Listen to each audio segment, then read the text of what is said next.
Hey, and welcome to another episode of Happy Gardening. Today we are going to talk about two plants, but they have similar care. So we're going to talk about the Monstera as well as the Philodendron. So right here with these beautiful split leaves and even this guy, the little minima, those are our Monstera. And pretty much everything else you see up here is some kind of philodendron, from this vining all the way to these more upright growth patterns. Even this guy is a philodendron. So when it comes to what they like and what they need, they're going to need a bright indirect spot, meaning the light's never fully on it because that can result in a sunburn look and harms the plant.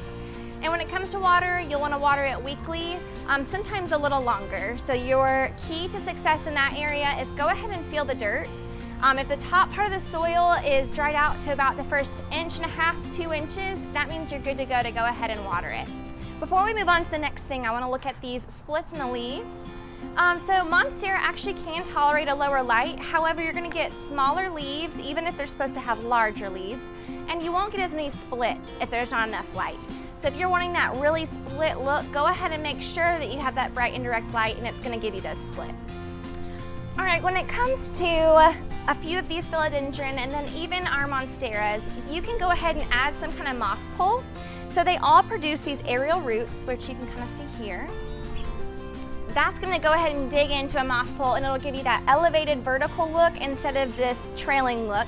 And you can also do that with any kind of vining philodendron as well.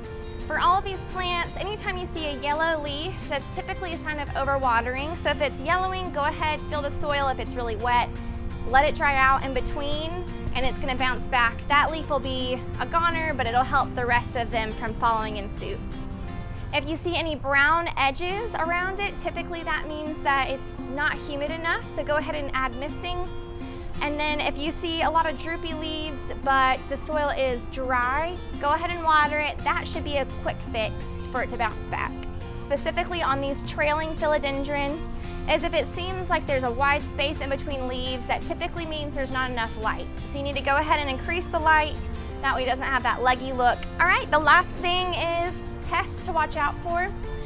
Typically mealybug are attracted to these. So if you see any mealybug on your leaves, just go ahead, give us a call. We'd love to walk you through treatment for those.